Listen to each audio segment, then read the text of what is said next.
রহমানির রহিম। আদাবর কেন্দ্রীয় জামে মসজিদের মসজিদ কমিটির দায়িত্ববান সকলকে, খতিব মহোদয়, ইমাম মহোদয় সকলকে এবং সকল মুমিন মুসল্লিকে আমার সালাম, শুভেচ্ছা। আসসালামু আলাইকুম ওয়া রাহমাতুল্লাহি ওয়া বারাকাতুহু। পবিত্র রমজান মাসে হয়তো শেষ জুম্মা আমরা একসাথে আদায় করবার সৌভাগ্য আল্লাহ তাআলা আমাকে দিয়েছেন, আমাদেরকে দিয়েছেন। তার জন্য আল্লাহ তাআলাকে আমাদের সকল ধরনের শুকরিয়া। লাইলাতুল কাদের আর কয়েকদিন বাকি। লাইলাতুল কাদেরের গুরুত্ব খতিব মহোদয় বলছিলেন।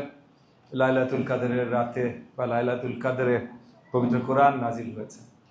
লাইলাতুল কাদের যখন পবিত্র কোরআন নাজিল হয়েছে, সেই সময়টা আসলে সময় শুরু হবার আগের সময়। আমরা চিন্তা করি এই মাসের এই সময় ছিল না। বিশ্ব তৈরি হওয়ার আগে লাইলাতুল কাদর তৈরি হয়েছে, মানব সৃষ্টি হওয়ার আগে লাইলাতুল কাদর তৈরি হয়েছে।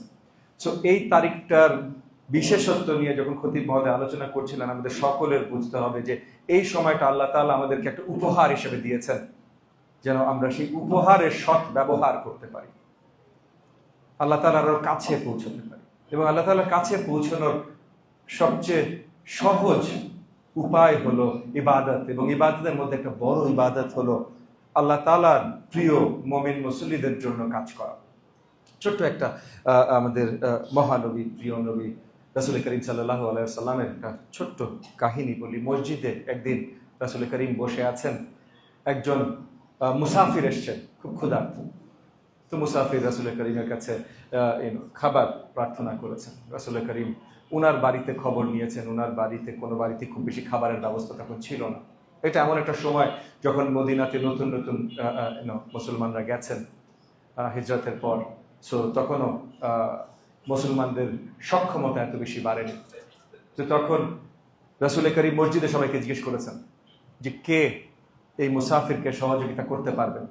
তো আনসারদের মধ্যে একজন বলেছেন, রাসূল করিম আমি সহযোগিতা করতে পারবো। সে বাড়িতে নিয়ে গেছেন। সেও খুব বেশি তার বাড়িতে কিছু ছিল না, খুব অল্প খাবার দাবার ছিল। সো তার বাচ্চারা যেন খাবার দাবার নিয়ে আবার গন্ডগোল না করে, বেশি খেতে না চায়, বাচ্চাদের ঘুম পাড়িয়ে দিয়েছে। তারপর ওই মুসাফিরের জন্য খাবার দিয়েছে। আর বেশি খাবার ছিল না, নিজে আর নিজের স্ত্রীর জন্য খাবার নিতে পারেনি, তার জন্য আলো কমিয়ে দিয়েছে, যেন মুসাফির দেখতে না পারে যে তারা খুব বেশি কিছু খাচ্ছে না। মুসাফিরকে খাবার দিয়েছে। খাবার দেবার পর যখন খাওয়া দাওয়া শেষ হয়ে আবার রাসূল করিমকে সালাম জানাতে গেছে সেই মুসাফির, তখন মুসাফিরকে রাসূল করিম জিজ্ঞেস করেছে, মুসাফির বলেছে না, সে খুব সুন্দর পেটে খেয়েছে। তো আল্লাহ তাআলার কাছে তো আর কিছু লুকানো নাই। তো আল্লাহ তাআলার সবচেয়ে শ্রেষ্ঠ বান্দা রাসূল করিমের কাছ থেকে কিছু লুকানো নাই। তো রাসূল করিম জেনেছেন যে কিভাবে সেই আনসার আপ্যায়নটা করেছেন। তো তখন রাসূল করিম বলেছেন যে যারা এইভাবে আপনার কাছের মানুষকে, আল্লাহ তাআলার কাছের মানুষকে এইভাবে সহযোগিতা করবেন, আল্লাহ তাআলা বেহেশতের দরজা বা বেহেশতের পথ তাদের জন্য আরো সহজ করে দেবেন। তো সবচেয়ে গুরুত্বপূর্ণ হলো আমরা একে অপরের জন্য কতখানি দাঁড়াই। আমি আছি আপনাদের সাথে, আপনাদের সেবা, আপনাদের কাজেই আছি। আজকে খতিব সাহেব কিছু জিনিস বললেন, আপনাদের এই জিনিসগুলো প্রয়োজন। আগামী দিনগুলোতে একটা জিনিস বলে রাখি, আপনাদেরকে কিন্তু নির্বাচনের আগে বলেছিলাম যে প্রত্যেক মাসে আমরা একটা উন্মুক্ত টাউন হল মিটিং করব, যেখানে আপনারা সবাই এসে প্রশ্ন করতে পারবেন। সেখানে আমি থাকবো, সকল ওয়ার্ডের দায়িত্বপ্রাপ্ত সবাই থাকবে, পুলিশ প্রশাসন থাকবে, বাকি যারা যারা থাকতে পারে সবাইকে রেখে আপনাদের জন্য ওপেন টাউন হল করব। আমাদের প্রথম টাউন হল মিটিং মার্চ মাসে আমরা করতে পারিনি, রোজার মাসের জন্য, রমজান মাস, তারাবির সময়, ইফতারের সময়। তো আমাদের প্রথম টাউন হল মিটিং ঈদের পর এপ্রিলের দ্বিতীয় সপ্তাহে হবে। আমরা চেষ্টা করব প্রথম টাউন হল মিটিং আমাদের এই সূচনা কমিউনিটি সেন্টারে করতে, যেন আমার আদাবরের সকল ভাই ও বোনেরাও খুব সহজে সেখানে পৌঁছে যেতে পারে। আলহামদুলিল্লাহ, আমাদের এপ্রিলের দ্বিতীয় সপ্তাহে প্রথম টাউন হল মিটিং হবে। যাদের যা যা চিন্তা আছে, এক ভাই বললেন গ্যাসের সমস্যা, খতিব সাহেব বললেন পানির সমস্যা, রাস্তার সমস্যা, এই সব সমস্যাগুলো আপনারা ওখানে উত্থাপন করবেন, সমাধান নিয়ে আলোচনা করবো। আজকে খতিব সাহেব যে সমস্যাগুলো উত্থাপন করেছেন আপনাদের হয়ে, আপনাদের রিপ্রেজেন্টেটিভ হয়ে, যদি আপনাদের আসল রিপ্রেজেন্টেটিভ হলো আমি, আপনারা ভোট দিয়ে আমাকে চুজ করেছেন, কিন্তু এই মসজিদে রিপ্রেজেন্টেটিভ হয়ে যে খতিব সাহেব যেগুলো বললেন, এই জিনিসগুলো আমি আগামী দিনগুলোতেও আপনাদেরকে, কারণ প্রত্যেকটা জুম্মা সব ওয়াক্ত হয়তো আমি আপনাদের সাথে পড়তে পারি না, এক সময় একই জায়গায় থাকি, কিন্তু জুম্মা কিন্তু এখানে কোনো না কোনো মসজিদে সবসময় পড়ি। কারণ এখানে আমাদের যেহেতু মন্ত্রণালয়ের দায়িত্ব পেয়েছি, বেশিরভাগ সময় ওই মন্ত্রণালয় ওইদিকে থাকে, বা মন্ত্রণালয়ের দায়িত্ব তো জাতীয় দায়িত্ব। সো কোনো স্কুল পরিদর্শন, কোনো কলেজ পরিদর্শন বা কোনো ইনস্টিটিউশন পরিদর্শন এখানে ওখানে যেতে হয়। সো হয়তো সব ওয়াক্তের নামাজ আমি এলাকার মসজিদগুলোতে পড়তে পারি না, কিন্তু নির্বাচনের আগে থেকে শুরু করে নির্বাচনের পর আজ পর্যন্ত কিন্তু কোনো জুম্মা আমি এখানকার বাইরে কোথাও পড়ি নাই। সো প্রত্যেকটা জুম্মায় আপনাদের সাথে দেখা হয়, এই মসজিদে, অন্য কোনো মসজিদে, এলাকার মসজিদে। সো প্রত্যেকটা জুম্মায় আমি ওই এলাকার সকল আমার প্রিয় মুমিন মুসল্লিদের আহ্বান জানাবো যে আপনারা লিখিত আকারে খতিবের কাছে পৌঁছায় দেন আপনাদের এলাকার কি কি ঝামেলা। আজকে যেমন খতিব মহোদয় শুরুতেই বললেন, 3-4টা ঝামেলার কথা বললেন, তো আপনারা লিখে পাঠাই দিবেন। তারপর সেই ঝামেলাগুলো আমার কাছে উত্থাপন করবে। তারপর আমার দায়িত্ব, আমি কি, আমি আপনাদের সেবক। আপনারা ভোট দিয়ে আমাকে চাকরি দিয়েছেন, আপনারা কি করেছেন, আমাকে ভোট দিয়ে চাকরি দিয়েছেন। অভিভাবক বাদ দেন, ওই দিন শেষ। আমি আপনাদের সেবা করতে আসছি, আপনারা দায়িত্বটা আমাকে দিয়েছেন, তাহলে আমি আপনাদের কাছে জবাবদিহি, উত্তর দিতে হবে। সবকিছু হয়তো করতে পারবো না, কিন্তু কেন করতে পারি না সেটা জানাইতে হবে। সো আপনারা জিজ্ঞেস করবেন, যার জন্য ওই যে এপ্রিলের 2য় সপ্তাহে টাউন হল মিটিং, আপনারা আসবেন, জিজ্ঞেস করবেন। এই যে পানি জলাবদ্ধতা, এই জলাবদ্ধতার জন্য রামচন্দ্রপুর খাল এর আগে কয়েকবার আমরা পরিষ্কার করেছি, এখন আমরা কাজ করছি সিটি কর্পোরেশনের সাথে এবং ওয়েস্ট ম্যানেজমেন্টের সাথে, কয়েকটা মিনিস্ট্রি মিলিয়ে আমরা কাজ শুরু করেছি যেন এই রামচন্দ্রপুর খাল, কিন্তু রামচন্দ্রপুর খাল 2 কিলোমিটার বা 2.5 কিলোমিটার আমাদের মধ্যে পড়ে, বাকি আগে পরে আরো অনেক আছে। আমরা পুরাটা পরিষ্কার করলেও দক্ষিণ থেকে ময়লা প্রবাহ এখানে চলে আসে, সেই পুরাটা পরিষ্কার করতে হবে। পুরো সিটি কর্পোরেশনের সাথে আমরা কাজ করছি, এই এলাকায় যেন আমরা ময়লা ফেলে না আটকাই তার জন্য কাজ করছি।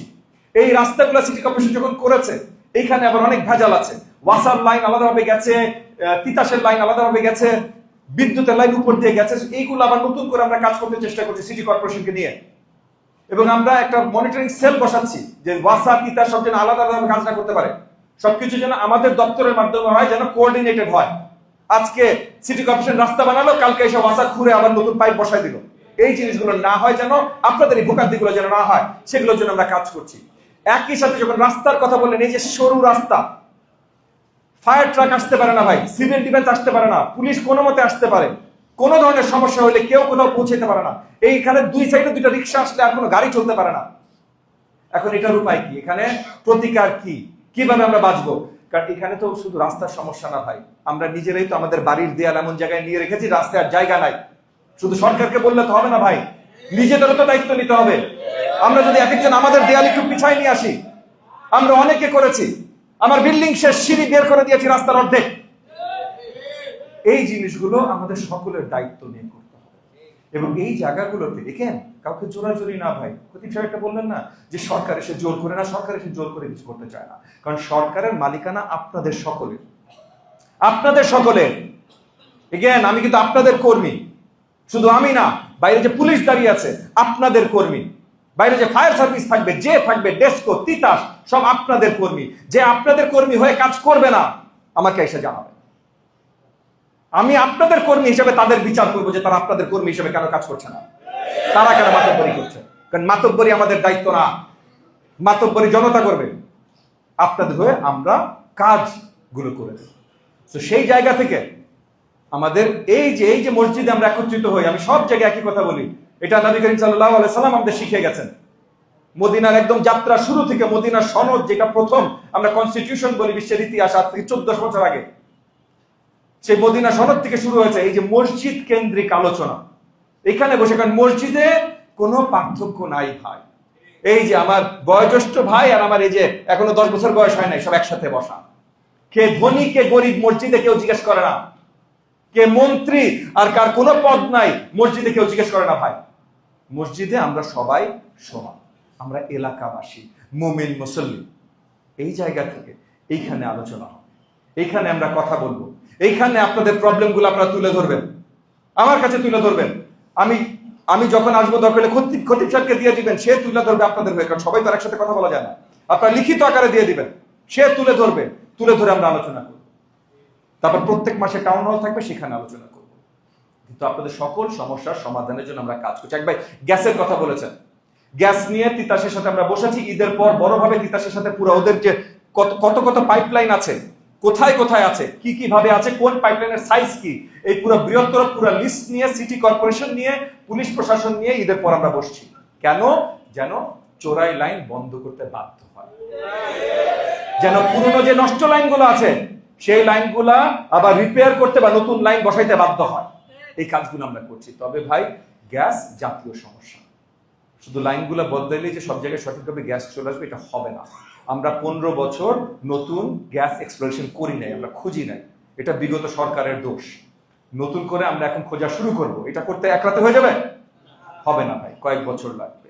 কিন্তু ইমিডিয়েট যে সমস্যাগুলো সমাধান সম্ভব সেগুলোকে আমরা কাজ করছি। আপনারা আস্থা রাখবেন, ইনশাআল্লাহ দোয়া রাখবেন, আর একে অপরের সাথে থাকবেন, এটা গুরুত্বপূর্ণ। আমরা মসজিদে এসে খতিব সাহেবের কথা শুনি, দুই এক সময় মন্ত্রী সাহেবের এমপি সাহেবের বক্তৃতা শুনি, কিন্তু একে অপরের সাথে কথা বলি না। একে অপরের দিকে নজর রাখাটা অত্যন্ত গুরুত্বপূর্ণ।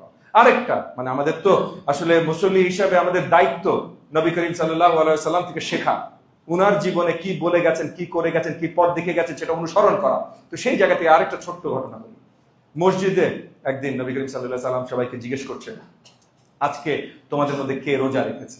অনেকে হাত তুলেছেন রোজা রেখেছে, এর মধ্যে হযরত আবু বকর ছিলেন, হাত তুলেছেন রোজা রেখেছে। এরপরে জিজ্ঞেস করেছেন, তোমাদের মধ্যে কে আজকে তোমাদের আশেপাশের পাড়া প্রতিবেশী কে অসুবিধায় আছে, দুঃখে কষ্টে আছে, তাকে সহযোগিতা করতে গেছো? বিভিন্ন কয়েকজন হাত তুলেছেন, এর মধ্যে হযরত আবু বকর হাত তুলেছেন। এরপর 3 নম্বর প্রশ্ন নবী করিম জিজ্ঞেস করেছেন, তোমাদের মধ্যে আজকে কে কোনো একটা জানাজা অ্যাটেন্ড করেছো?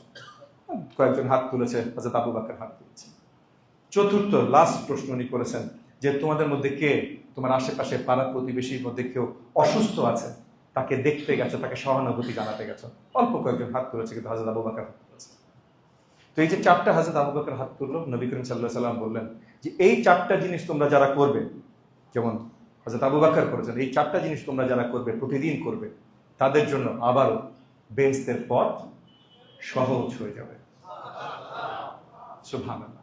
তো নবী করিম সাল্লাল্লাহু আলাইহি ওয়াসাল্লাম আমাদেরকে দেখিয়ে গেছেন ভাই, কিভাবে আমরা সিরাতাল মুস্তাকিম সঠিক পথে থাকতে পারি, কিভাবে আমরা নিজেদের এলাকা, নিজেদের জাতি, নিজেদের সকলের পাশে থাকতে পারি। কারণ এই পাশে থাকাটাই যদি সঠিকভাবে থাকেন, দেখেন যে 2টা গল্প বললাম মহানবীর থেকে, যে 2টা গল্প বললাম, এই 2টা গল্পে কিন্তু আপনার পাশের লোকের কতখানি সহযোগিতা আপনি করছেন, নিজের কথা না। তুমি সঠিক মুসলমান তখনই হবা যখন তুমি তোমার পাশের ভাইয়ের জন্য, তুমি নিজের জন্য যা যা চাও, তোমার পাশের ভাইয়ের জন্য সেই জিনিসগুলো তুমি চাইবা, সেই দিন তুমি সঠিক মুসলমান হবা। তো এই জিনিসটা আমাদের আসলেই প্র্যাকটিস করতে হবে।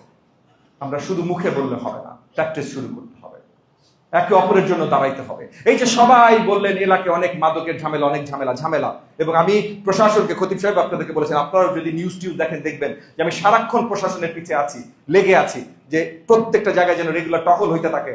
টাস্ক ফোর্স লাগিয়ে দিয়েছি, ডগ স্কোয়াড লাগিয়ে দিয়েছি, ডিএমপি কে স্পেশাল ঠেলা দিয়ে, এগুলো সব করছি। কিন্তু ভাই এলাকায় আপনারা যদি একত্রিত না হন, তাহলে এই জিনিসটা হবে না। এলাকায় সবাই সবাইকে চিনেন ভাই, চিনেন না? এই সাইজের গলিতে কেউ চিনেন না, এটা তো সম্ভব না। সবাই সবাইকে চিনেন, সবাই জানে কে কোথায় কি করছে। এলাকায় যদি আমরা সবাই একসাথে না হই, তাইলে আমরা এলাকার উন্নয়ন করতে পারি না। সবাই একসাথে হইতে হবে। এখানে আমি আপনাদের সাথে আছি, আপনাদের সাথে থাকবো, এবং আমার মাধ্যমে সরকারের প্রত্যেকটা প্রতিষ্ঠান, প্রত্যেকটা অঙ্গ প্রত্যঙ্গ ইনশাআল্লাহ আপনাদের সাথে থাকবে। কিন্তু আমাদের সকলকে একসাথে কাজ করতে হবে। তাহলে আগামী দিনে, আচ্ছা বেশি দেরি হয়ে যাচ্ছে, আমি এখনই শেষ করব। এই পবিত্র রমজানের হয়তো শেষ জুম্মায় আমরা একসাথে হয়েছি, আল্লাহ তাআলা সেই মহান তৌফিক আমাদের দান করেছেন।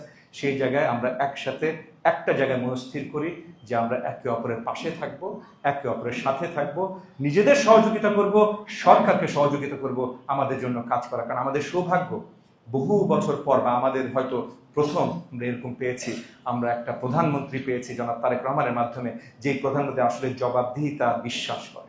সে নিজে বলেছে প্রত্যেক 6 মাস পর পর সে স্কোর কার্ড দিয়ে দিবে, আপনারা দেখবেন 6 মাসে সেগুলো কাজগুলো করতে পেরেছে কিনা। এরকম জবাবদিহিতা বাংলাদেশের ইতিহাসে কখনো আসে নাই, এই প্রথম এসেছে। সো আমরা জনাব তারেক রহমানের জন্য দোয়া করি, একে অপরের জন্য দোয়া করি, এবং আগামী বাংলাদেশ আমরা আমাদের মহল্লা থেকে গড়া শুরু করি। আপনাদের সকলকে অসংখ্য ধন্যবাদ। আসসালামু আলাইকুম ওয়া রাহমাতুল্লাহি ওয়া বারাকাতুহু।